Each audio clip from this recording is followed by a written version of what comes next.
Get off that exhausting hamster wheel and into balanced living with Dr. Marissa. Promise you joy in the mystery. Dr. Marissa, also known as the Asian Oprah. Her mission, to be a beneficial presence on the planet. Her purpose, to be your personal advocate to live, laugh, love, learn. Her life motto, don't die wondering. Take back your life with Dr. Marissa Pay.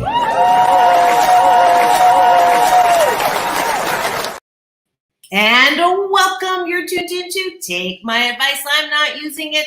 Get Balanced with Dr. Marissa, the morning show here on NBC News, CNBC News, and NBC Sports radio station, KCAA, home to the Asian Oprah, AM 1050, FM 106.5, and streaming everywhere.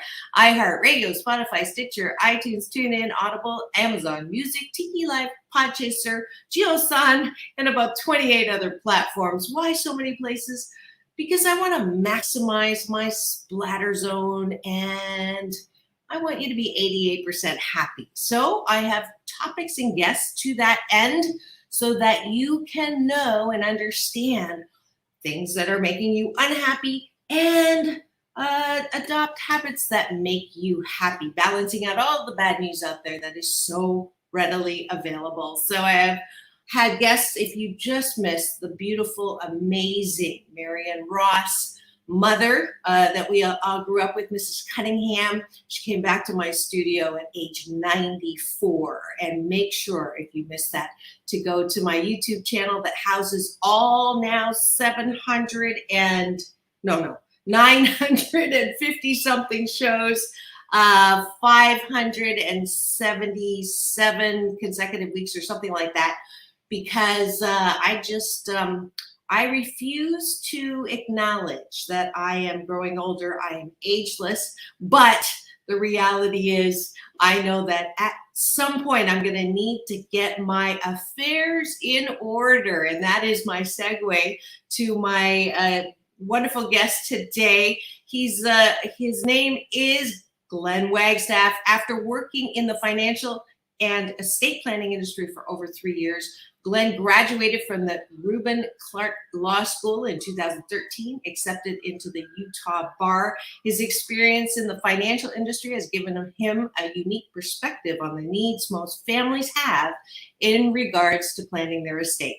He's the founding partner at Inter Vivos, a regional estate planning law firm committed to providing quality estate planning and elder law services. When he's not helping his clients, he enjoys reading, movies, playing board games. I didn't know that. We're going to have to do that next time we're at John's. And going to John Shin's, where we first met and continue to get to see each other and work with each other. Please welcome to my show, Glen Wagstaff.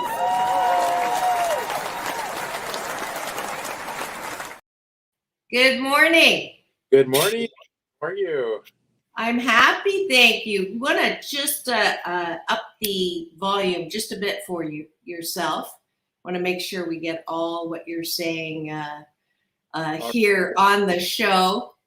And I know usually you're from Utah, and then when I see you, you're in California at John's, but now you're on the East Coast. I'm in Miami. So never a dull moment. That's right. Yeah, down in Miami. Down in Miami. Oh boy, I don't know if I want to be in Florida these days. But yeah, you're still, Polly, how's this sound? I want to make sure, as long as it's okay with Polly. You okay, Polly? Yeah, okay. So we're good, I think, on the recording. But so let's start with having breakfast with me. So I start every show with a gratitude sandwich, taking a bite of my gratitude sandwich, especially when we're going to start talking about something that not a lot of people like talking about. Estate planning, something it's like you push it off, you push it off, you push it off until maybe it's too late. But we're not going to be in that population today, because we're going to have a nice, good understanding of it by the time we leave.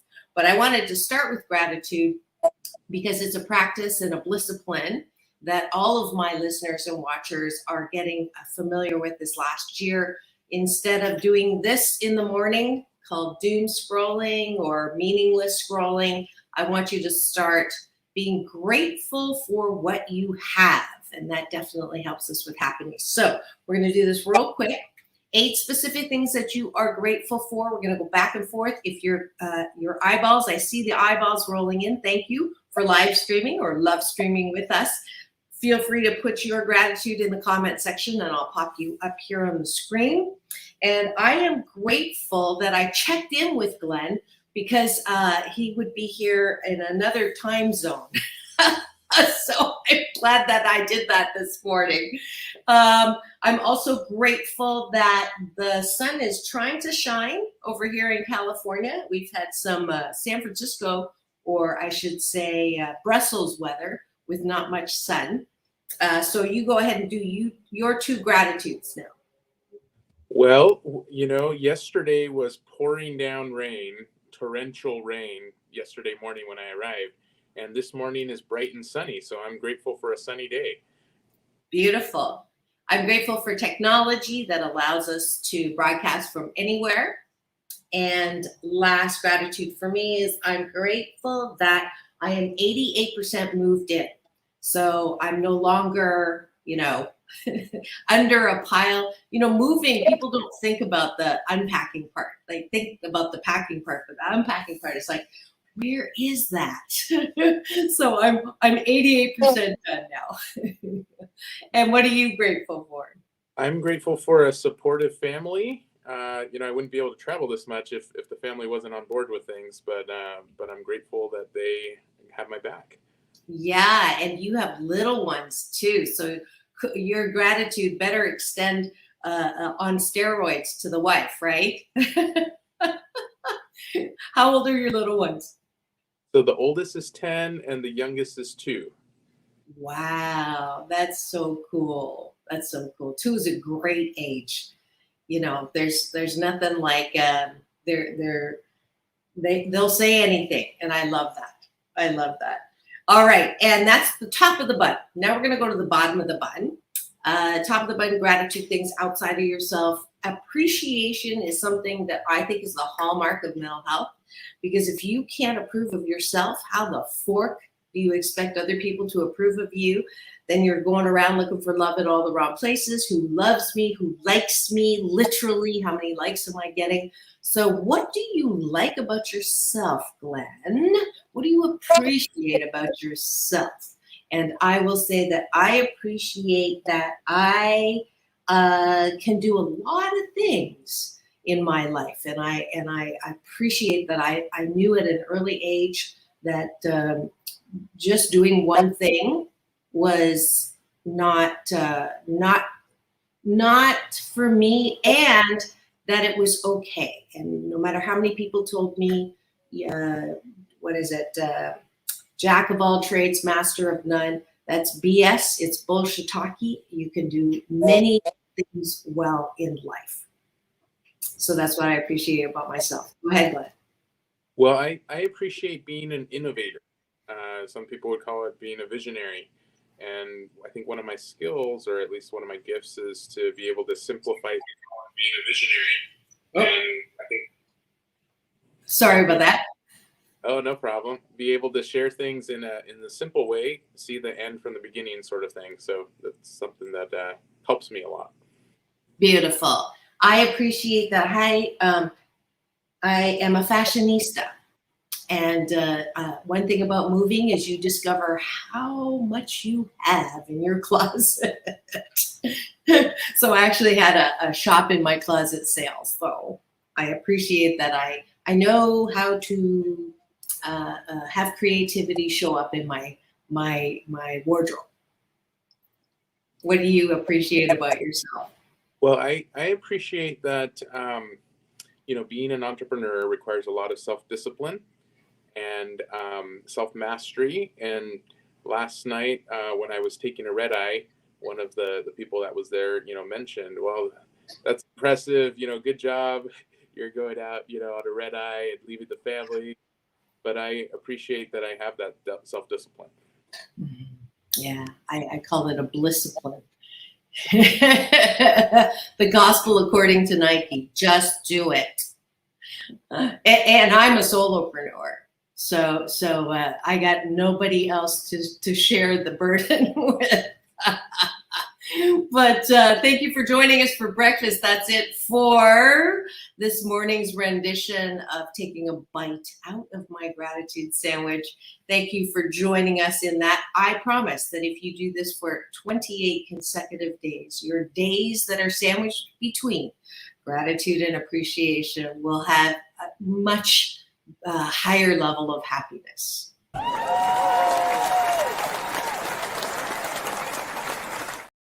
All righty, let's do this. Estate planning. You say estate planning, I say why or what, or I'm not ready to think about dying and I'm going to live forever, or I don't have an estate thanks to COVID for anything to leave behind. Or, as I said to you when we met, my daughters have no interest in my business, and therefore there's nothing to leave there. And, or, this is not me, but I know people who say, I'm not leaving anything to anybody because it's my life. I'm going to enjoy my life and spend everything to the last second. Or they don't deserve for me to leave anything behind because they're rotten relatives. So I don't know if I've covered the moose on the table or that's my Canadian version of talking about the elephant in the room. Let me know if I missed anything.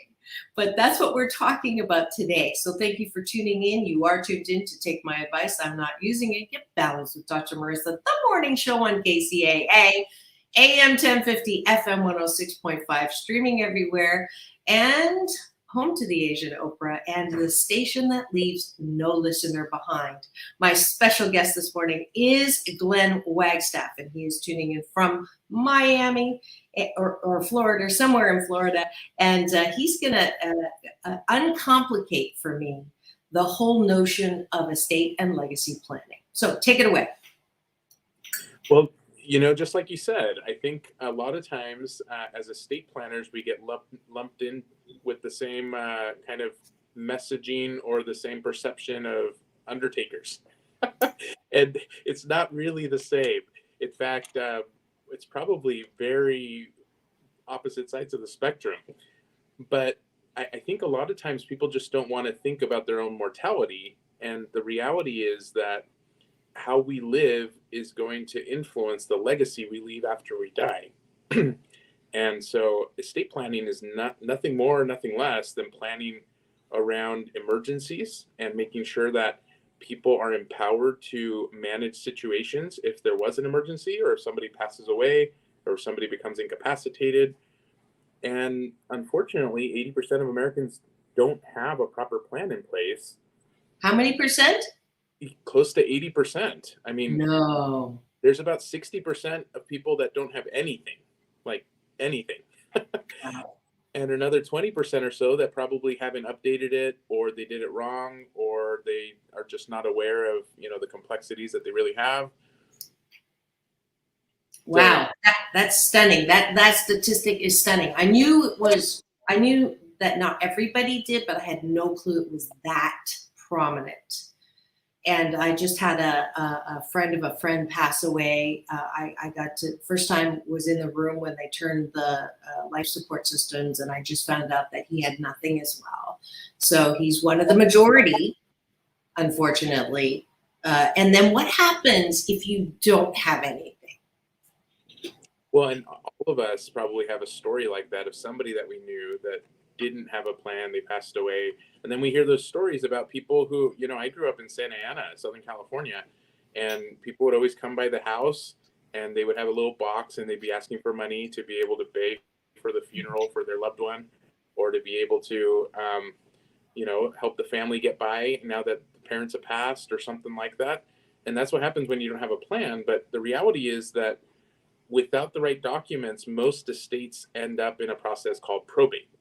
And probate can take a long time. It can be quite expensive. It can cause a lot of stress on the family. and it's a public process, and most people would prefer not to have to go through that, but they think, well, that won't happen to me. And unfortunately, that's the default. So without a proper plan, you probably will end up in that. So that also means, as I understand it, that the government will get a nice big portion of the estate that would have normally you could have assigned it to a nonprofit or a charitable organization. Is that accurate, or is that a myth? Well, in the probate process, there are court fees, there are attorney fees, there are personal representative costs. A lot of times there's loss of value of assets when it's transferred or delivered to the right people, and it just takes a long time. So we've seen estates that lose 2/3 of the value just because they went through probate. And especially, you're in California. California is one of the worst states for probate, because not only is it expensive, but you guys have statutory fees to go through the probate process. And so it can add up very quickly. Okay. So at what age should people start thinking about estate planning?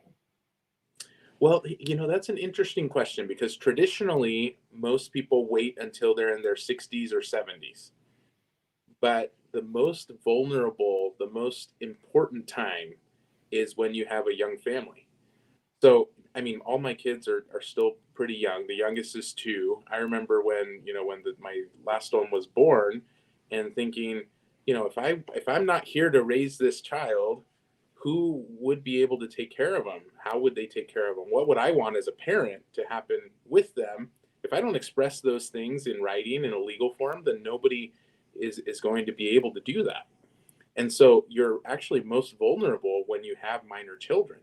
In fact, if you don't designate the person you want to raise your kids, then the government will decide for you. And sometimes they don't decide on the right people. That's a super horrific, nothing against the government. Well,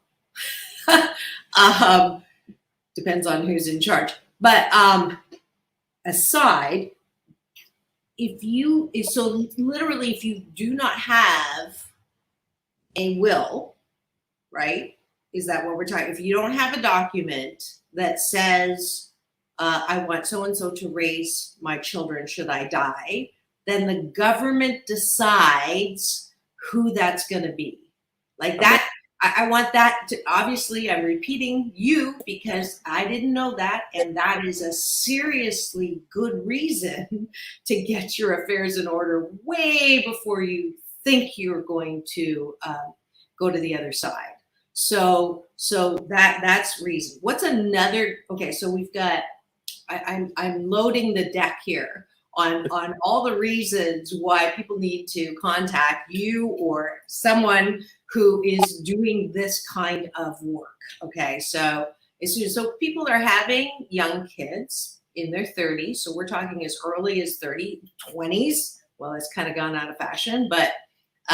So at the point, that's one good reason. Second is the expense and losing the value of the estate through probate. Give me another good reason.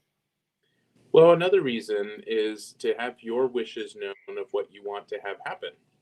And a lot of times we just imagine that when we're dead and gone, we don't want to have any influence, any say, let me rest in peace. I don't want to be involved at all, right? The problem is that given certain circumstances, most of us would be rolling over in our graves if our money, our assets, our kids, if they were handled wrong. And so, given certain circumstances, we would probably want to have a say. For example, you probably don't want to leave everything to a child who spends their inheritance on drugs and alcohol and ruins their life. And by the way, that may be the worst thing you can do to someone, is to dump a bunch of money on them all at once. And so if you want to have a say in what happens and how it happens, then that's what you put into your planning.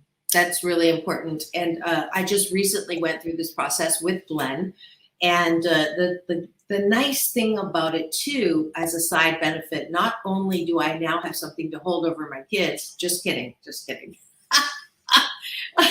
But it's specific around percentages and who you want to have the voice in both, money things and health things, and deciding, what extent you want to extraordinary measures to keep you alive.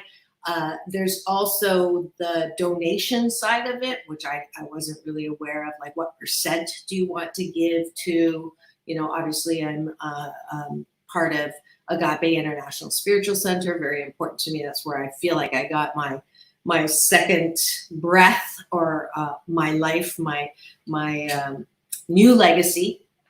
Not beating myself up and not hating myself so much like I was before I found Michael Bernard Beckwith, or he found me. So having that designated in the documentation was important. The other good reason to go through this exercise, I'm a walking commercial, Glenn. I'm gonna have to hit you up for this.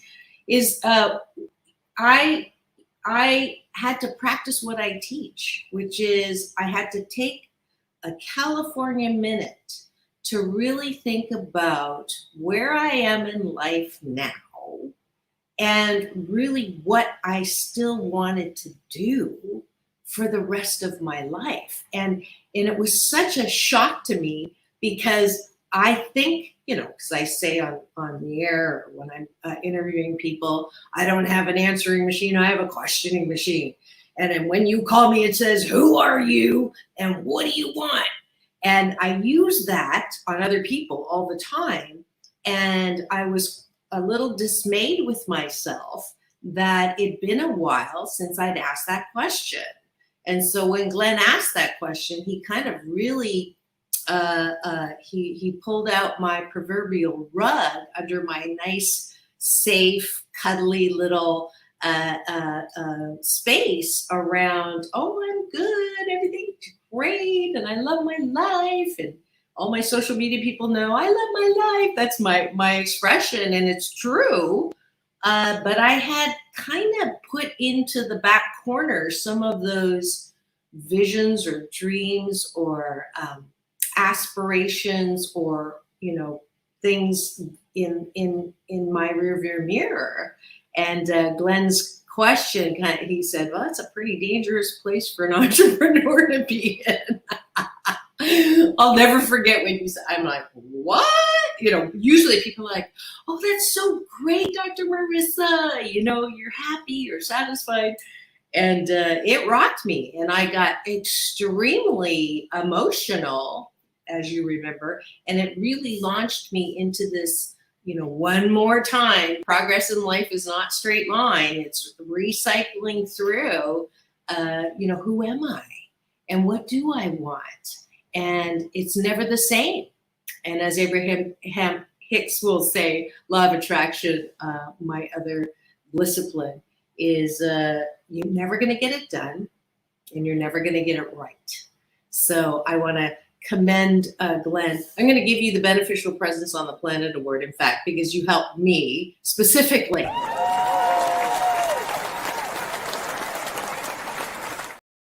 How's that for self-serving? Oh, I'm honored. Yeah, no, that's awesome.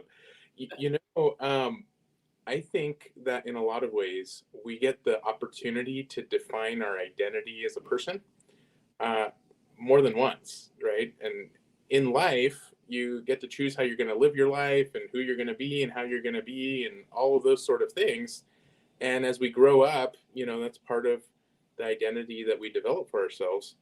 But I think there's also an identity of our legacy that most of the time we don't think about. And at some moment, it's almost an identity crisis when we really do think about it, because we realize, I've been planning so much for the present, and I haven't really thought as much about the future. And if I wasn't here, what would my life mean? What would be perpetuated from what I did today, and who would it benefit? And I think those are valid questions that most people on Earth either don't take the time to answer, maybe don't get to answer, or they answer it too quickly. That is such a mic drop right there, because it balances out something that we've all sort of gravitated towards, and there's nothing wrong with it. It is so beautiful that so many people now are present oriented, are in the moment, the power of now. Eckhart Tolle, all the shift from our last generation of work, work, work, work, work. You know, I'll rest when I die. I've got so much to do. Accomplishments, accomplishments, achievements, achievement. 8-hour work weeks. Blah blah blah. Rat race, climb ahead. And our generation, or you know, what I call the shock absorber generation, between the X's and the baby boomers, we've gotten that other extreme of, you know, screw the future, let's live in the present, you know, all of that. But we've gone too far, maybe, in not looking at, we still have to look into the future. So I never thought about it around the balance of that it's, we may have gone way too this way, and to come back to center in a way that still allows us to look ahead or look and prepare for the future. So, wow, another wow. So, you know, too often I think people put legacy planning, estate planning into a box of money. And they think, okay, well, I'm going to do my estate so that I don't lose the home, or so that the family doesn't lose the home. Or, you know, I'm going to do my estate so that my kids will get the money. But it's not really about the money. I mean, it could be. If you want to leave a legacy of money, it's really easy. You go get the biggest life insurance policy you can, and you'll leave money, right? But the average inheritance lasts less than 7 months. Whether it's $10,000 or $10 million on average, it lasts less than 7 months.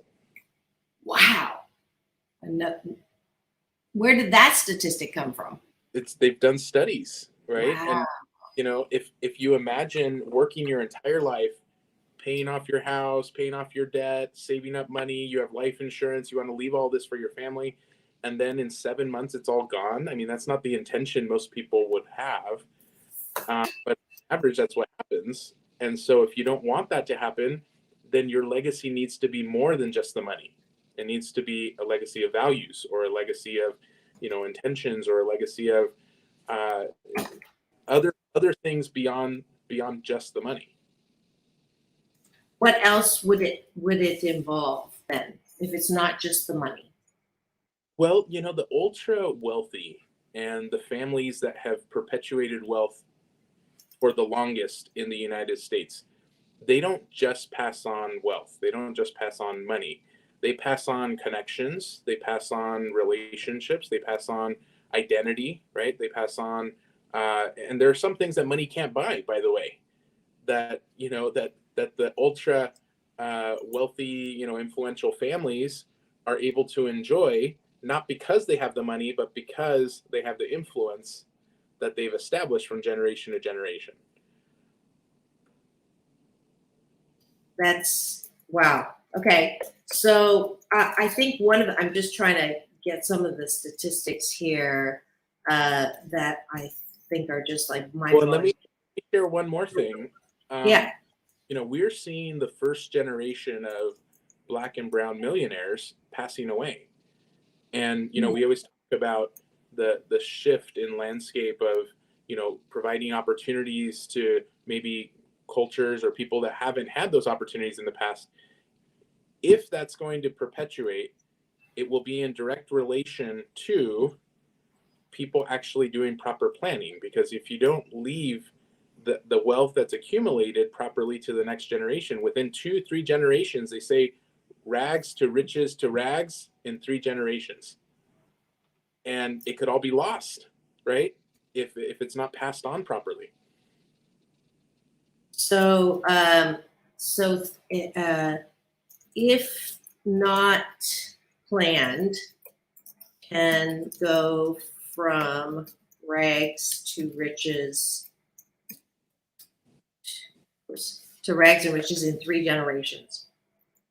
Yeah. I think that's also, we talk about what has been unfair in the past, and we talk about the advantages that the dominant culture has had in America, which is changing. But part of that, I believe, and I've spoken pretty openly about, especially with Juneteenth coming up, that much of the riches from the blue blood came from slavery, and all of that work, or all of that blood, sweat, and tears, literally, and lives that contributed to all that wealth, which then began to be passed along, right, to generation, is one of the reasons why we still have the inequity, because the opportunities come with the financial money that is left, right? All of that, and not even talking about the emotional belief system that people have when they come into that money. So super important point. Well, that emotional belief system is probably the more important part of that, because the money itself, actually prioritizing the money itself can cause the problem. So I remember watching, there was a documentary that was done by a student filmmaker just recently, actually a couple years ago, and it's on YouTube. It's available. It's free. It's called Black Heirlooms, and essentially I came across it on YouTube and I watched it, and it was interesting. But the trailer really hit me, because in the trailer she said, my grandfather passed away, and the legacy he left was a happy family, and everybody got along, and our uncles and aunts and cousins and everybody would meet every week, and we loved each other, and everything was awesome. And grandma, received the home and everything, and nobody was worried about the estate. But then when grandma passed away, she didn't have a proper plan, and this is the amount of money that tore my family apart: $52,000. 150, whatever it was, right? 52,000 tore my family apart. How many families have allowed the money to get in the middle of the legacy that's really leaving, right? And a lot of times the preoccupation with the money is what undermines everything else. It's a minute. The trailer itself is a little under 2 minutes. Do you think it's good to show that? I can actually pull it up. Yeah, perfect. We didn't plan this, but I love the way my technology works. I can actually show this. So let's share that and get into this. It's probably going to play an ad. Yeah, hold on. There we go.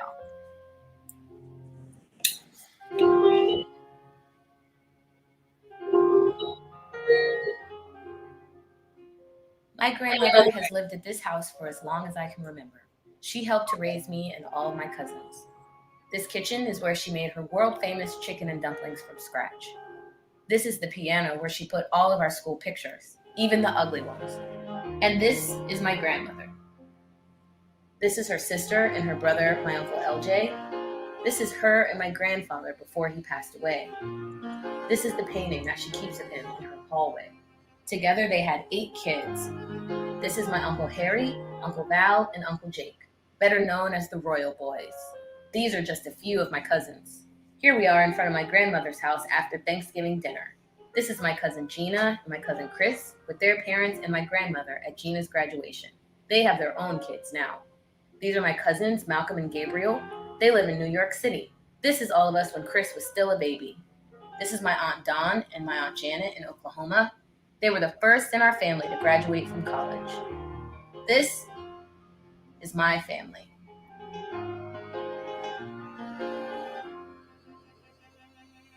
And this is the amount of money that tore us all apart.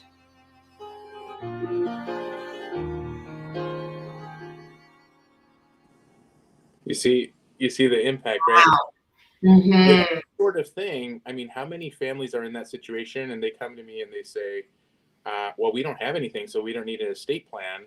Oh, all we have is a house. We don't need to worry about our estate. Oh, we just have a little bit of savings. Oh, the kids will take care of each other. It's no problem. Don't tell me that you don't have something to protect. Everybody has something to protect. Mm-hmm. Yeah, when you wrap that subject up, I mean, I think 80% of the conversations I have when I hear someone has died has been exactly about that. Like, who is fighting with who, and how come they have the power of attorney, and how come they are the executor, and blah, blah, blah. And oh, I have the control, and now they're going to pay for all the times that they blah, blah. I mean, you just like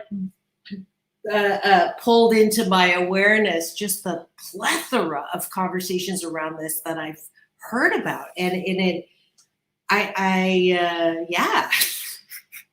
Now, that's not saying that if you leave the estate planning done, that's not still sort of going to happen, right? Like the animosity of, well, then why did they get this?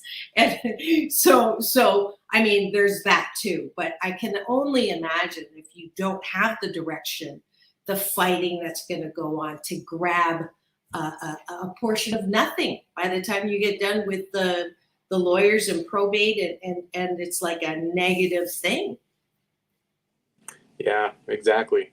Yeah, and that's what we see all the time. And so, in fact, in Los Angeles, one of the biggest issues, and it's the same up in Northern California too, one of the biggest issues is now that, well, the average person might not be able to afford buying a house. And so the biggest legacy that a lot of families are leaving in terms of monetary legacy is the home. And then it can only be divided so many ways. So if you have, 4 kids, and sometimes, multiple of them are living in the same home at that point, well, how does that get distributed? How does that get divided? And if the home is going to stay there from generation to generation, well, who's going to live there? And those are all the things that even in a happy family, it's hard to figure out on your own. And thinking through it beforehand, at least giving, the pathways of what options will be available, takes away a lot of those points of contention later. Yeah, absolutely. I wanted us, we're already in the last quarter of this. I knew it would go fast, but what about people like me? Because I think this is something that too, when you're working for a company and you have a 401k, or you have those things that are ready to be divided, but if you're an entrepreneur, solopreneur, which are like rapidly increasing thanks to COVID, which is one of my hashtag COVID silver linings, do entrepreneurs also, as I mentioned at the beginning, where my daughters have no desire to carry on Dr. Marissa Inc. So what advice do you have for people who are entrepreneurs? Well, I would say 3 things. Number one, as an entrepreneur, as a business owner, it's important to make sure that you're properly structured to protect yourself, to pay the least amount of taxes. The majority of business owners pay too much taxes, by the way, and they're unaware of that most of the time. The second thing is you're building a legacy in your business. And just the same way as you're building a legacy in your family and with, your personal assets, there's a reason why the small business is the lifeblood of the American economy. And part of it is because it's not just you and your family that are relying on your business. It's your clients, your customers, your employees, your business partners, your vendors. There's so many connections. And if your business one day just imploded and was gone, so many lives would be affected by that it's worth having a proper business succession plan if something were to happen to you as the business owner, right? What would happen to your business if something happened to you? And then number 3 is, like what we had talked about, what's the legacy profession that you want to leave when you're gone? And how do we build a method for that to continue with or without you? And now more than ever, we have the ability to live beyond our passing. because you have, in the cyberspace, everything gets recorded. They can actually take an actor or an actress now, and they can record their voice and their features and everything, and they can actually continue making material with them even after they pass away. So, I mean, now more than ever, we can actually leave a professional legacy in whatever way we want to. Or whatever way we don't want to, which is how they are able to have my honorable moniker. I think, as Asian Oprah. I was introduced to Oprah as the Asian Oprah, and now they've taken her voice and her, and she's selling gummies for weight loss, which is not her, but it sounds like her. So that's legacy in a not good way. But what they're able to do, I think, circling back to one of the first questions you said, which I thought was extremely important, and it's a question that we should all ask ourselves: what is the legacy, non-financial, that we want to leave? What do we want to be remembered for? Obviously, I want to be remembered for my happy 88 mission, 88 million more happy people than next year, that 8 years, and I'll die doing that, because I don't think I'll hit that many, but I already hit 8 million, by the way. So maybe it's possible, but I want to be remembered, certainly, for hope and happiness. That's my brand. That's what I do. The best-selling book, 8 Ways to Happiness, all of that is around that. How do I make sure through estate planning that is something that I leave as a legacy? So there's a question for you from me. Well, and again, as a professional, we have methods that we can train up protege that can take over after we're gone. We can build and establish organizations, nonprofits, foundations, even companies that will continue beyond us and perpetuate the good that we're trying to do in the world. We can set up structures. Let me give you an example. This is more of a personal example, not a business example. But one of my attorneys was telling me a story about her grandfather, and one of the grandkids had gone to 7-Eleven with Grandpa on Friday, because that's what they do every Friday, and he had not been good that day, right? And so they didn't want to send him to 7-Eleven. He didn't get the privilege, right? And so they didn't want to send him that day. Well, Grandpa said, no, he gets to go anyway. And she was upset. She was like, not understanding why he would say that, why he, was willing to have him go to 7-Eleven anyway. And the question came up later, why did you do that? And he said, because I want them to remember that it didn't matter what they did, they didn't have to earn Grandpa's love. Okay, so when we do his estate plan, one of the things that we built into the plan was, regardless of, so he passes away, he's no longer around, regardless of who it was, there's a fund set aside to take all the grandchildren to 7-Eleven every Friday for the rest of their lives, so that they can remember Grandpa. I mean, how many like that can be baked into your planning that most of us, just overlook? Oh, wow. Oh, that's a, I love crying, because tears are the disinfectant that keep my heart soft. What a beautiful story, Glenn. Thank you for sharing that. That's what we're going to add in mine. Every Mother's Day, there's going to be money in there to go to my favorite restaurant with grandchildren or whoever they are with, to remember in a positive way, in a happy way.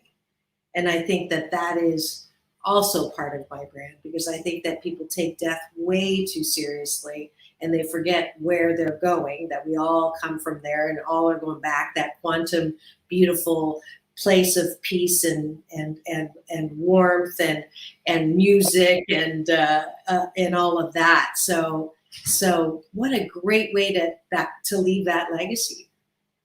That's beautiful. I sharing stories, sharing experiences, sharing those things, and then building a way for that to continue when you're gone. I mean, those are the things that a lot of times we selfishly, I think, keep, only for us. They don't want to hear about it. They don't want to, whether it's good stories or bad, by the way, because trauma can sometimes teach us more than, than just being in a happy place. Yeah. So where there's pain, there's power. I think those things are also part of our legacy, and it's important to make sure that we're leaving. Wow. I hope you all got that like I just did.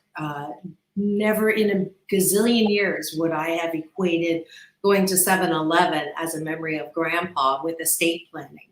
But I think it's something amazing that I'm taking away, and I hope you take away as well. If you've just tuned in, I forgot to do the station ID at the back mark because I'm all in on this conversation. You're listening to Glen Wagstaff, who's my special guest today on Take My Advice. I'm not using a gift balance with Dr. Marissa, the morning show here on KCAA, home to the Asian Oprah, AM 1050, FM 106.5, streaming everywhere. And it's the station that leaves no listener behind. Thanks very much for making this the number one 8 a.m. show in the IE, and this station is the number one talk as well. So how do people find you if they're interested in continuing this conversation with estate planning, having something in place? And I usually don't ask about prices, but I think that people would appreciate knowing that this is not something that is a gazillion dollars. It is an investment in the same way that I have now understood life insurance way better, thanks to our mutual friend, John Shin, my Asian brother, John and Arlene Shin, who I've gotten much more involved in because this is a time when with all the uncertainty with money, I didn't know where to invest. With all the uncertainty with healthcare, I've actually now gotten personally involved in getting a license for financial and healthcare planning, because I am full service on happiness. And if you're not prepared with some funds for your aging process, for your saving process, then you're going to end up like a lot of people. I pride myself in I'm never going to retire. But the reality is, if you've got a 501k and that's going to be gone, like you said, in 7 months, if you look at yourself as the holder of that inheritance. So how do we find you to do that estate planning? The range maybe of cost associated so that people go in and understand the value in this? Go ahead. Yeah, so our firm is Inter Vivos. We're the largest estate planning firm in the country. intervivoslaw.com, intervivosplan.com. Either of those websites have some good information, and you can contact us, and we have information on there to be able to share. We are actually potentially working with the County of Los Angeles and maybe with some other counties to be able to supplement for people who might not be able to afford planning regularly. Because if you sit down with an average estate planner, especially in the County of LA, you're going to be spending somewhere between $4,000 to $6,000 for a plan. On the lower end, maybe $2,000 to $4,000 for a simple trust plan.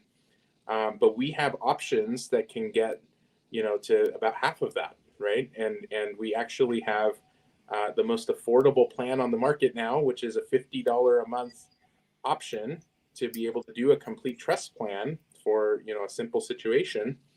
And on the other side of the spectrum, we have the highest cost, more complex plan, which is a blockchain-based estate plan that's built as a dynasty trust, where you can leave, a legacy for the next 1,000 years on the blockchain and pre-populate who receives what and how it's managed and everything else.